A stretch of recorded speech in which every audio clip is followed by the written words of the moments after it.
Tarihin en büyük kalpazanı sizce kimdir? Evinin karanlık bodrumunda sahte banknotlar çizmeye çalışan, polislerden köşe bucak saklanan sıradan bir suçlu mu? Kesinlikle hayır. Tarihin en büyük kalpazanı hayatı boyunca tek bir sahte banknot bile basmadı.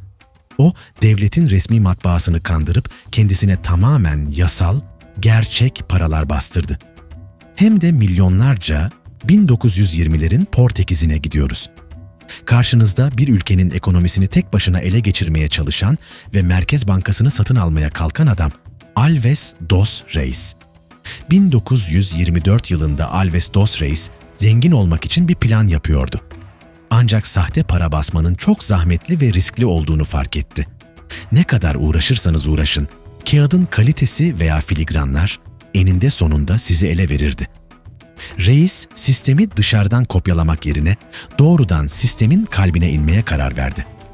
O dönemde Portekiz Devleti'nin resmi paraları, İngiltere'nin başkenti Londra'da bulunan çok prestijli bir matbaa olan Waterloo & Sons tarafından basılıyordu. Reis, akıl almaz bir cesaretle sahte bir devlet sözleşmesi hazırladı. Bu sözleşme Portekiz Merkez Bankası adına hazırlanmış, tamamen resmi görünen çok gizli bir belgeydi. Üzerinde dönemin en üst düzey diplomatlarının ve Maliye Bakanı'nın sahte imzaları, sahte noter onayları ve mühürler vardı. Belge tek kelimeyle kusursuzdu. Reis bu belgeyi yanına alarak trenle Londra'ya doğru yola çıktı. Amacı dünyanın en güvenlikli ve prestijli matbaasını kandırmaktı. Londra'ya vardığında doğrudan matbaanın genel müdürü Sir William Waterloo'nun ofisine girdi. Ona bu çok gizli devlet sözleşmesini sundu. Reis'in hikayesi şuydu. Portekiz'in Afrika'daki sömürgesi Angola için acil bir ekonomik kurtarma planı yapılmıştı ve gizlice milyonlarca yeni escudo basılması gerekiyordu. Matbaa müdürü belgelerdeki mühürleri ve imzaları inceledi. Her şey o kadar resmi görünüyordu ki bir an bile şüphelenmedi ve bu devasa işi kabul etti. Ve tarihin en büyük dolandırıcılığı fiilen başladı. Matbaa makineleri Portekiz Merkez Bankası'nın orijinal kalıplarını kullanarak çalışmaya başladı. Basılan paralar sahte değildi. Aynı kağıt, aynı mürekkep, aynı filigranlar kullanılıyordu.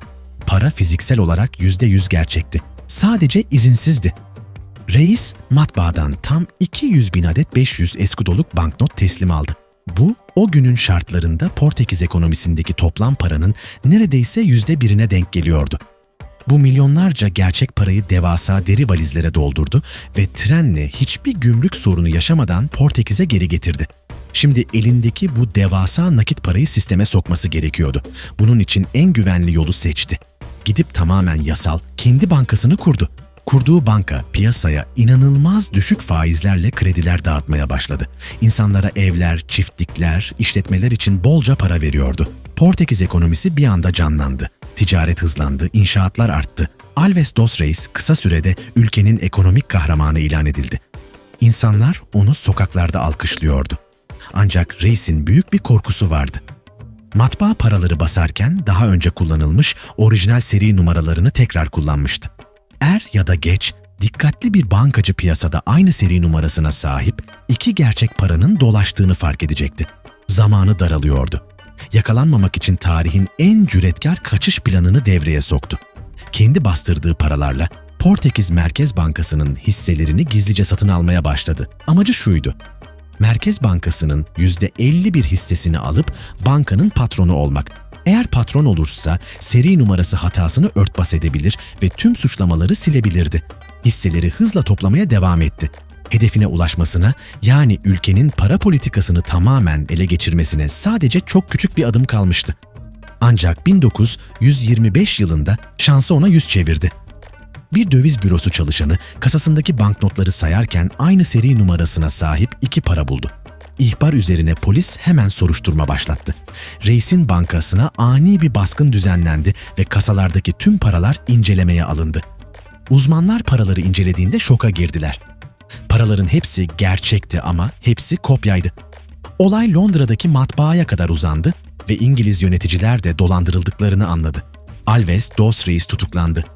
Bu skandal Portekiz ekonomisinde o kadar büyük bir güvensizlik yarattı ki bir yıl sonra ülkede askeri darbe yaşandı. Reis hapiste 20 yıl geçirdi.